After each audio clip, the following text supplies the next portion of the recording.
UDP वालों, ऐसी आवाज नहीं चलेगी।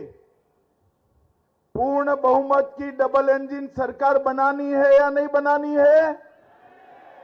तो मेरे साथ दोनों हाथ उठाइए, उठाइए दोनों हाथ, विजय के संकल्प की मुट्ठी भींचिए और प्रचंड आवाज से बोलिए, भारत माता की, भारत माता की, भारत माता की।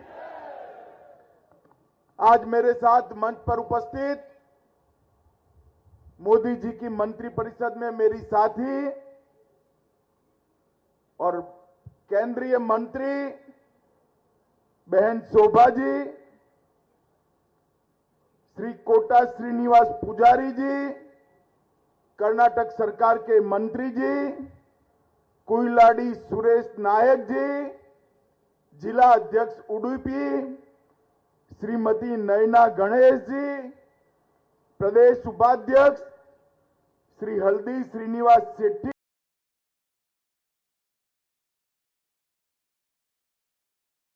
गुप्ता जी, दिल्ली के विधायक महोदय विजेंद्र जी, आगे आओ भाई, ताली बजाओ विजेंद्र जी से के लिए सभी लोग, श्री रघुपति भट्ट जी, उडुपी के विधायक महोदय, श्री लालजी आर मेंडन, विधायक कापू, श्री उदय कुमार शेट्टी जी, विभाग प्रभारी मैंगलोर, श्री प्रमोद माधवराज जी, श्री कुथियार नवीन शेट्टी जी, श्री मनोहर एस कलमाड़ी जी, श्री यशपाल ए सुवर्णा जी, श्री सुरेश शेट्टी जी, हमारे विधान परिषद के सदस्य भाई प्रताप सिन्हा जी, प्रताप जी आगे आइए आप, श्री प्रताप सिन्हा जी, और आज कापू में इस महान भूमि पर आए हुए प्यारे भाइयों बहनों माताओं और मेरे जिगर के टुकड़े जैसे युवा मित्रों, आप सभी को नमस्कार। सबसे पहले मैं उडुपी की भूमि पर आया हूं। उडुपी श्री कृष्ण मंदिर, कोल्लूर मुकाम्बिका मंदिर और श्री लक्ष्मी जनार्दन मंदिर को प्रणाम कर मेरी बात की शुरुआत करना चाहता हूं। ये देवों की भूमि पर आना मेरे लिए सौभाग्य की बात है। ये भूमि भगवान परशुराम की सृष्टि है। इस भूमि को हमेशा पूरे भारत में सम्मान के साथ देखा जाता है। संत माधवाचार्य द्वारा स्थापित उडुपी का श्री कृष्ण मठ और उनके अष्ट मठों को भी मैं प्रणाम कर मेरी बात की शुरुआत करना चाहता हूं। आज जब मैं यहां आया हूं तब श्री नारायण गुरु को हृदय से प्रणाम कर मेरी बात की शुरुआत करना चाहता हूं। श्री नारायण गुरु ने समग्र दक्षिण भारत में सामाजिक न्याय के पथ पर चलने वाले करोड़ों युवाओं के लिए वो प्रकाश स्तंभ रहे। और एक समय में जब पढ़ाई लिखाई शिक्षा एक विशिष्ट वर्ग के लिए विशिष्ट वर्ग का अधिकार माना जाता था, श्री नारायण गुरु ने समग्र पिछड़े समाज के अंदर पढ़ाई लिखाई और धर्म का प्रचार कर धर्म की बहुत बड़ी सेवा करने का काम श्री नारायण गुरु ने किया है। हमारे वरिष्ठ नेता बीएस आचार्य जी, जिन्होंने इस पूरे क्षेत्र के लिए, इसके विकास के लिए पूरा जीवन काम किया, मैं बीएस आचार्य जी को भी नमन करना चाहता हूं। आज मैं जब यहां आया हूं तब पीएफआई ने हमारे युवा नेता प्रवीण नेट्टारू की हत्या कर दी थी। मैं प्रवीण नेट्टारू की जान तो वापिस नहीं ला सकता। नृशंस हत्यारों ने प्रवीण नेट्टारू की हत्या की थी, पर जिस संगठन ने की थी वो संगठन पर मोदी सरकार ने पीएफआई पर बैन लगाकर आज पूरे कर्नाटक से पीएफआई के 92 एक्टिविस्टों को चुन चुन कर जेल की सलाखों के पीछे भेजने का काम ये भारतीय जनता पार्टी ने किया है। कांग्रेस पार्टी ने हमेशा वोट बैंक की राजनीति के कारण पीएफआई को ताकत देने का काम किया। जब उनकी सरकार आई, पीएफआई पर बने मुकदमों को ढीला करने का काम, वीक करने का काम सिद्धरामैया की कांग्रेस सरकार ने किया था। यही फर्क है उडुपी वालों, भारतीय जनता पार्टी और कांग्रेस पार्टी में।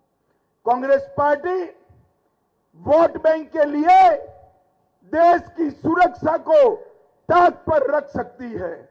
Bharatiya Janata party vote bank की राजनीति में नहीं मानती। हम किसी से नहीं डरते हैं। हमने पीएफआई पर बैन लगाकर दक्षिण भारत को सुरक्षित करने का काम किया है। और मित्रों, ये चुनाव जो है हमारे प्रत्याशियों को एमएलए बनाने का चुनाव नहीं है, मंत्री बनाने का चुनाव नहीं है। जब आप कमल के निशान पर बटन दबाइए तब ऐसा मत सोचिएगा कि हमारे प्रत्याशियों को एमएलए, मंत्री, मुख्यमंत्री बनाने के लिए कमल को वोट दे रहे हैं। आपका कमल को एक वोट कर्नाटक के भविष्य को सुनिश्चित करने वाला वोट है, कर्नाटक को सुरक्षित करने वाला वोट है। दक्षिण कर्नाटक को अगर कोई सुरक्षित कर सकता है तो केवल और केवल भारतीय जनता पार्टी कर सकती है और कोई नहीं कर सकता है। माताओं, भाइयों, बहनों, एक और मोदी जी के नेतृत्व में डबल इंजन सरकार है तो दूसरी ओर राहुल बाबा के नेतृत्व में एक रिवर्स गियर सरकार है। Reverse gear. मुझे बताओ उडुपी वालों, डबल इंजन सरकार चाहिए या रिवर्स गियर सरकार चाहिए? जोर से बोलिए, डबल इंजन सरकार चाहिए या रिवर्स गियर? डबल इंजन सरकार लानी है तो कमल के निशान पर बटन दबाइएगा और आपका कमल का एक वोट न केवल कर्नाटक के अंदर डबल इंजन सरकार लाएगा, कर्नाटक के अंदर तो डबल इंजन सरकार लाएगा ही लाएगा। 2024 में फिर से एक बार मोदी जी को प्रधानमंत्री बनाने का काम भी करेगा। उडुपी वालों बताओ भाई, एक बार वोट देने से दो काम होते हैं तो करना चाहिए या नहीं करना चाहिए? जोर से बोलो, करना चाहिए या नहीं करना चाहिए?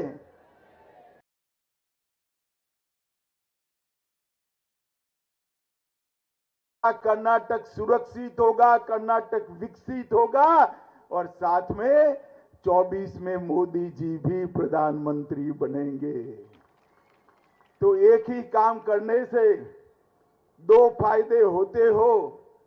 तो पूरे कर्नाटक की जनता को मैं कहने आया हूं कि आप कर्नाटक में डबल इंजन की सरकार बनाइए।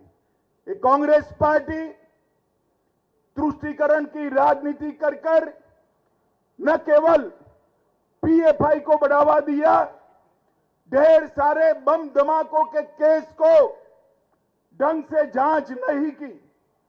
हमने पीएफआई पर तो बैन किया ही, इसके साथ मैंगलोर ब्लास्ट, डीजी हल्ली, केजी हल्ली, ये सारी जांच को एनआईओ को देकर आतंकवादियों को जेल की सलाखों के पीछे डालने का काम ये भारतीय जनता पार्टी ने किया है। हमने 23 केसों को एनआईओ को दे दिया और मोदी जी की टेररिज्म के खिलाफ जो जीरो टॉलरेंस की नीति है, इसको कर्नाटक के अंदर पहले येदुरप्पा जी और फिर बोम्मई जी ने जमीन पर उतारने का काम भारतीय जनता पार्टी की सरकार ने किया है। मुझे बताओ जरा, मैंगलोर वालों, अगर यहां रिवर्स गियर सरकार आएगी तो क्या होगा मालूम है? मालूम है? मैं बता दूं क्या होगा। फिर से एक बार पीएफआई की कैडर का हौसला बढ़ेगा। भारतीय जनता पार्टी गौ हत्या पर प्रतिबंध का कानून लाई है, धर्म परिवर्तन पर प्रतिबंध का कानून लाई है। अगर ये रिवर्स गियर सरकार आई तो वो दोनों कानूनों को समाप्त कर देगी। एससी, एसटी, वोकलिगा को हमने रिजर्वेशन बढ़ाया है, मुस्लिम रिजर्वेशन को समाप्त कर दिया है। अगर कांग्रेस आई तो कांग्रेस कहती है हम मुस्लिम रिजर्वेशन को फिर से देने का काम करेंगे। मित्रों, मैं आज कांग्रेस के सारे नेताओं को कहकर जाना चाहता हूं, इस श्री कृष्ण मठ की भूमि पर कहकर जाना चाहता हूं, हमारे संविधान में बाबा साहेब आंबेडकर ने जो संविधान बनाया उसके अंदर धर्म के आधार पर रिजर्वेशन की कोई जगह नहीं। धर्म के आधार पर आरक्षण, रिजर्वेशन नहीं दिया जाता। इसलिए भारतीय जनता पार्टी ने 4% मुस्लिम रिजर्वेशन को समाप्त कर दिया है और हमने एससी का बढ़ाया, ओबीसी का बढ़ाया, वोकलिगा का बढ़ाया, लिंगायत का बढ़ाया। अब ये कहते हैं हम आएंगे तो मुस्लिम रिजर्वेशन फिर से लाएंगे। मुझे डीके शिव कुमार जी एक बात बताए कि मुस्लिम रिजर्वेशन लाने की तो आप बात कर रहे हो, मगर किसका कम करोगे भाई? जरा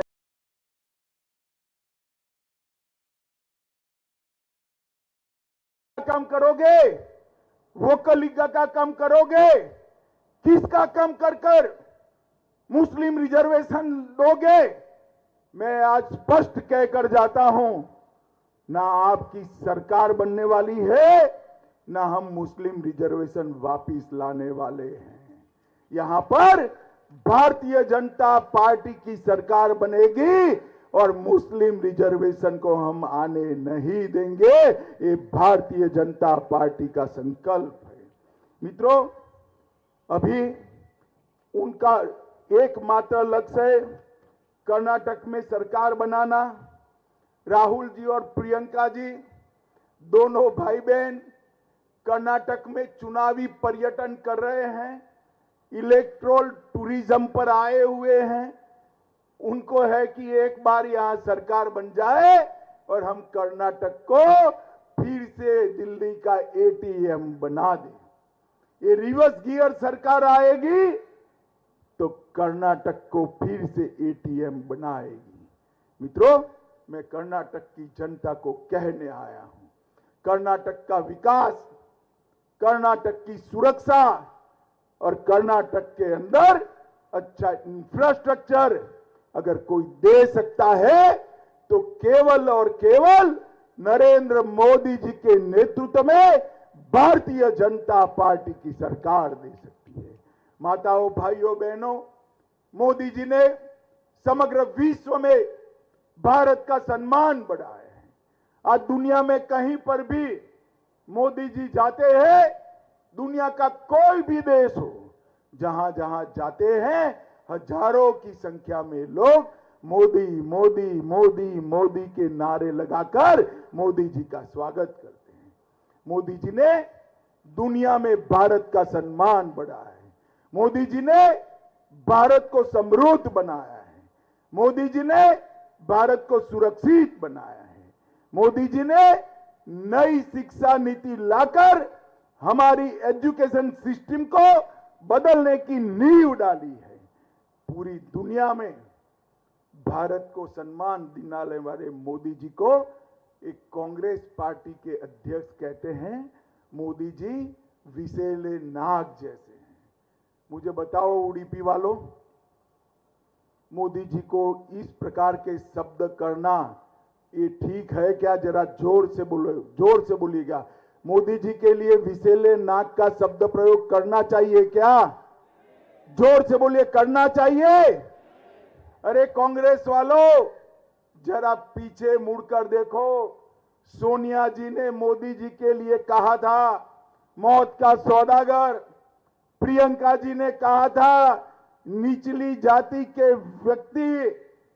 बी के हरिप्रसाद ने भी गाली बोली, राहुल बाबा ने भी बोली। जब जब आपने मोदी जी को गाली दी है, भारतीय जनता पार्टी हमारा कमल और मजबूत होकर खिल कर आया है। मैं कर्नाटक की जनता को कहने आया हूं, मोदी जी के लिए जिस प्रकार की भाषा का प्रयोग हो रहा है, हमें इस प्रकार की भाषा नहीं करनी है। हमें मोदी जी के समर्थन में कमल पर वोट देकर अपनी ताकत और अपना जवाब दिखाना है। माताओं, भाइयों, बहनों, अभी कांग्रेस पार्टी गारंटी कार्ड दे रही। गारंटी कार्ड गुजरात में भी दिया था, सुपड़ा साफ हो गया। गारंटी कार्ड आसाम में भी दिया था, सुपड़ा साफ हो गया। गारंटी कार्ड त्रिपुरा में भी दिया था, सुपड़ा साफ हो गया। गारंटी कार्ड मणिपुर में भी दिया था, सुपड़ा साफ हो गया। गारंटी कार्ड उत्तर प्रदेश में भी दिया था। कांग्रेस दूरबीन लेकर नहीं मिली, एक ही सीट आई, सिर्फ एक ही सीट आई। अरे कांग्रेस वालों, जिनकी खुद की कोई गारंटी नहीं है, उसके गारंटी कार्ड का मूल्य क्या है? कर्नाटक की जनता आपके गारंटी कार्ड को नहीं मानती। मैं कर्नाटक की जनता को कहना चाहता हूं, कांग्रेस की सरकार का मतलब है ऑल टाइम हाई करप्शन की गारंटी। कर्नाटक की कांग्रेस सरकार का मतलब है एपीसमेंट की गारंटी, पीएफआई को समर्थन की गारंटी। कर्नाटक कांग्रेस का मतलब है परिवारवाद की गारंटी। और मित्रों, कर्नाटक की कांग्रेस सरकार का मतलब है फिर से कर्नाटक को असुरक्षित बनाने की गारंटी। और इसके सामने डबल इंजन सरकार मोदी जी की अगर बनाएंगे तो विकास, शांति, समृद्धि और सुरक्षा की गारंटी आज मैं उडुपी की भूमि पर आज मैं देकर जाता हूं। ये भाजपा का विश्वास है कि कर्नाटक में शांति, सुरक्षा और विकास केवल और केवल भारतीय जनता पार्टी दे सकती है। मित्रों, मोदी जी ने सिर्फ 9 साल में हमारे देश की इकोनॉमी 11th प्लेस पर थी, इसको 5th प्लेस पर लाया है। हम भारत की इकोनॉमी को $5 ट्रिलियन, 5 ट्रिलियन अमेरिकी डॉलर की इकोनॉमी बनाना चाहते हैं। लगभग 10 करोड़ जाली लाभार्थी मोदी जी ने डीबीटी कर समाप्त कर दिया है। सबसे बड़ा वैक्सीनेशन का काम नरेंद्र मोदी जी ने, विश्व में सबसे बड़ा वैक्सीनेशन अभियान नरेंद्र मोदी ने चलाया है। स्मार्टफोन डेटा कंजम्पशन में भारत आज नंबर 1 पर है। मोबाइल मैन्युफैक्चरिंग में भारत विश्व में नंबर 2 पर है। एविएशन मार्केट में विश्व में 3रे नंबर पर है। ऑटोमोबाइल मार्केट में विश्व में 3रे नंबर पर है। स्टार्टअप में विश्व में 3रे नंबर पर है। और रिन्यूएबल एनर्जी में विश्व में 4थे नंबर पर है। कांग्रेस वालों, सोनिया मनमोहन की सरकार 10 साल रही, आपने क्या किया इसका हिसाब किताब लेकर आइए और हमारे 9 साल के साथ कंपेयर कीजिए। आपके 60 साल एक और मोदी जी के 9 साल एक और, हमारा पलड़ा भारी रहने वाला है। माताओं, भाइयों, बहनों, मुझे बताओ जरा उडुपी वालों, अयोध्या में प्रभु श्री राम का मंदिर बनना चाहिए या नहीं बनना चाहिए? जोर से बोलिए अंत तक। अयोध्या में प्रभु श्री राम का मंदिर बनना चाहिए या नहीं बनना चाहिए? ये कांग्रेस पार्टी 70 साल से राम मंदिर के प्रश्न को अटका रही थी, लटका रही थी, भटका रही थी। मोदी जी ने कोर्ट का जजमेंट लाया और कोर्ट का जजमेंट आते ही राम मंदिर की नींव रखने का काम मोदी जी ने कर दिया। और मैं कहकर जाता हूं 2024 में अयोध्या में उसी जगह जहां प्रभु श्री राम का जन्म हुआ था, वहीं पर श्री राम का भव्य मंदिर बनने का काम समाप्त हो जाएगा। मोदी जी ने काशी विश्वनाथ कॉरिडोर बनाया। मोदी जी ने नारायण गुरु के स्मृति में नारायण गुरु आवासीय विद्यालय की स्थापना की घोषणा की। मोदी जी ने बद्रीनाथ केदारनाथ को नए सिरे से बनाने का काम किया।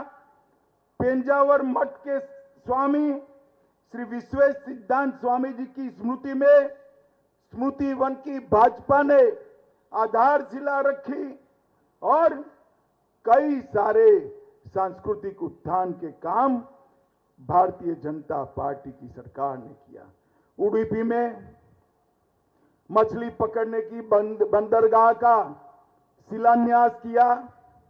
उडुपी के बेंदूर तक बंदरगाह के दूसरे चरण के निर्माण की शुरुआत की। मत्स्य सरी योजना के तहत गहरी समुद्र की सतह में मत्स्य पालन करने वाली 100 नौकाएं दी गई। लगभग मछली पकड़ने वाले 1000 मछुआरों को 3 लाख रुपए की सब्सिडी दी गई। कोरोना के दरमियान 19,000 मछुआरों को मुआवजे के रूप में बड़ी राशि दी गई। 1530 करोड़ की लागत से बेंदूर में गंगोली तटीय बर्थ बनाया। अंतर्राष्ट्रीय स्तर के सी प्लेन को लाए। सिद्धापुर ड्रिप इरिगेशन योजना बनाई। शौकूर सिंचाई योजना बनाई। और सुपारी बाहर से आ रही थी तो सुपारी के इंपोर्ट पर कस्टम ड्यूटी लगाकर कर्नाटक के किसानों को सुपारी के दाम मिले, इसको सुनिश्चित करने का काम नरेंद्र मोदी जी ने किया। विभिन्न राजमार्ग की परियोजनाओं में, नेशनल हाईवे में उडुपी में 3000 करोड़ का शिलान्यास मोदी जी ने किया। उडुपी जिला अस्पताल का अपग्रेडेशन किया और कर्नाटक को 5 साल में 2,26,418 करोड़ रुपया दिया।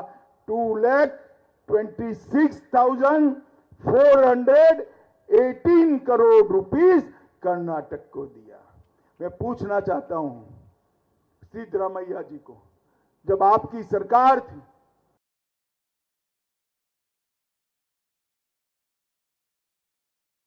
99,000 करोड़ दिए थे, मोदी जी ने 99,000 से बढ़ाकर 2,26,418 करोड़ रुपया देने का काम नरेंद्र मोदी जी ने किया है।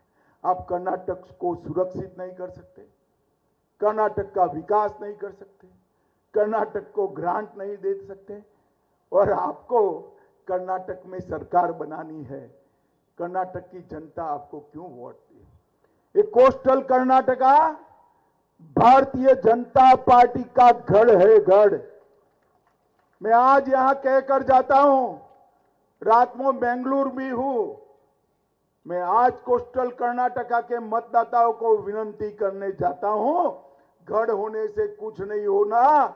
इस बार कोस्टल कर्नाटक में एक भी सीट कांग्रेस पार्टी को न मिले, ऐसा प्रचंड समर्थन भारतीय जनता पार्टी का करिए।